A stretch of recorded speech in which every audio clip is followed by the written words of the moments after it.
नमस्कार, न्यूज़ 18 का digital platform देख रहे हैं। मैं हूं प्रशांत कटारी। तो बताएंगे आपको, बांग्लादेश के नए प्रधानमंत्री तारिक रहमान ने कमाल कर दिया। जी हां, बांग्लादेश सरकार में हिंदू चेहरों को जगह मिली है। जानिए ये पूरी खबर। तो बांग्लादेश में बीएनपी अध्यक्ष तारिक रहमान नए प्रधानमंत्री बन गए। राष्ट्रपति मोहम्मद शहाबुद्दीन ने संसद भवन में तारिक को पीएम पद की शपथ दिलाई। इसके साथ ही 18 महीने से चल रही अंतरिम सरकार का कार्यकाल अब खत्म हो गया। तारिक रहमान पहली बार प्रधानमंत्री बने हैं। इससे पहले आज दोपहर में बीएनपी के सांसदों ने उन्हें संसदीय दल का नेता चुना था। वो पूर्व प्रधानमंत्री खालिदा जिया और पूर्व राष्ट्रपति जियाउर रहमान के बेटे हैं। 17 साल तक लंदन में रहने के बाद वो 2 महीने पहले ही बांग्लादेश लौटे थे। रहमान के अलावा 25 कैबिनेट मंत्रियों और 24 राज्य मंत्रियों को भी पद की शपथ दिलाई है। इनमें एक हिंदू मंत्री निताई रॉय चौधरी भी शामिल हैं। वो कैबिनेट मंत्री बने हैं। वहीं 25 कैबिनेट मंत्रियों में से 17 नए चेहरे हैं। सभी 24 राज्य मंत्री नए हैं। पिछले गुरुवार को हुए आम चुनाव में बांग्लादेश नेशनलिस्ट पार्टी यानी बीएनपी ने 299 में से 209 सीटें जीतकर बहुमत के लिए जरूरी 150 के आंकड़े को पार कर लिया था। इसके अलावा 3 सीटों पर उनकी सहयोगी पार्टियों ने जीत हासिल की। ओम बिरला ने तारिक रहमान से मुलाकात की। बता दें आपको, भारत के लोकसभा स्पीकर ओम बिरला ने तारिक रहमान से मुलाकात की। उन्होंने नई सरकार बनने पर भारत की ओर से शुभकामनाएं दी हैं। ये मुलाकात ढाका में नई सरकार की शपथ लेने के तुरंत बाद हुई। बैठक के दौरान ओम बिरला ने तारिक रहमान को भारत आने का निमंत्रण भी दिया है। वहीं भारत में बांग्लादेश के उच्चायुक्त रियाज हमीदुल्लाह ने बताया कि दोनों नेताओं ने भरोसा जताया कि भारत और बांग्लादेश मिलकर आम लोगों के हित में काम करेंगे। वहीं मुलाकात में दोनों पक्षों में ने आपसी सहयोग को बढ़ाने की बात कही, जिससे दोनों देशों के लोगों को सीधा फायदा मिले और रिश्ते मजबूत हों।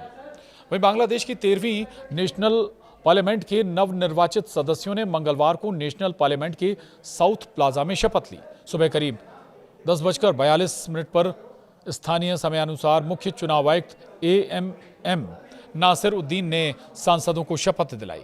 बांग्लादेशी मीडिया प्रथम ओलो के मुताबिक ये शपथ ग्रहण समारोह कड़ी सुरक्षा के बीच आयोजित हुआ, जिसमें 1000 से ज्यादा स्थानीय और विदेशी मेहमान शामिल हुए। शपथ ग्रहण समारोह से पहले कुरान पढ़ी गई। मुख्य समारोह शाम 4 बजे शुरू होगा। शपथ ग्रहण समारोह के लिए 13 देशों को आधिकारिक न्योता भेजा गया था, जिनमें भारत, चीन, पाकिस्तान जैसे बड़े नेता शामिल हुए। भारत की ओर से लोकसभा स्पीकर ओम बिरला बांग्लादेश पहुंचे। उनके साथ विदेश सचिव विक्रम मिस्री भी इस आयोजन में शामिल हुए। वहीं मंत्रियों के चयन का प्रोसेस भी अब आपको समझा देते हैं। दरअसल पार्टी सूत्रों के अनुसार कैबिनेट की अंतिम संरचना का फैसला बीएनपी की स्थायी समिति और अध्यक्ष तारिक रहमान करेंगे। प्रधानमंत्री के रूप में वे अंतिम सूची में कभी भी बदलाव कर सकते हैं। और आज सांसदों के शपथ लेने के बाद सत्तारूढ़ दल और विपक्ष अलग अलग बैठक कर अपने संसदीय नेता का चुनाव करेंगे। बहुमत दल का नेता के बाद बंग भवन जाकर राष्ट्रपति मोहम्मद शहाबुद्दीन से मुलाकात भी करेगा। राष्ट्रपति औपचारिक रूप से उसे सरकार बनाने का निमंत्रण देंगे। इसके बाद प्रधानमंत्री पद के दावेदार मंत्रियों, राज्य मंत्रियों, उप मंत्रियों की सूची राष्ट्रपति को सौंपेंगे।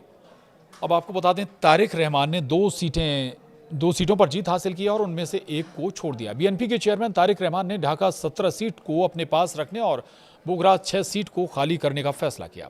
13वीं संसदीय चुनाव में तारिक रहमान ने दोनों सीटों से भारी बहुमत से जीत हासिल की थी। ढाका 17 से उन्होंने लगभग 72,699 वोट प्राप्त किए, जबकि बोगरा 6 से उन्होंने 2,16,284 वोट हासिल कर जमाते इस्लामी के उम्मीदवार को बड़े अंतर से हराया था। अब तारिक रहमान ने बांग्लादेश निर्वाचन आयोग EC को एक लिखित पत्र भेजकर बोगरा 6 सीट छोड़ने की औपचारिक घोषणा की है। EC के वरिष्ठ सचिव अख्तर अहमद ने इसकी पुष्टि की है।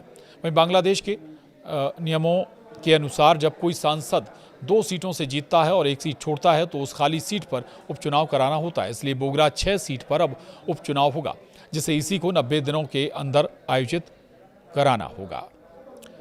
तो ये बड़ा महत्वपूर्ण है कि इस बार तारिक रहमान की सरकार में कुछ हिंदू चेहरे भी शामिल हैं और आशा की जानी चाहिए कि भविष्य में भारत और बांग्लादेश के संबंध बेहतर रास्ते पर आगे चलें। इस वीडियो में इतना ही। नमस्कार।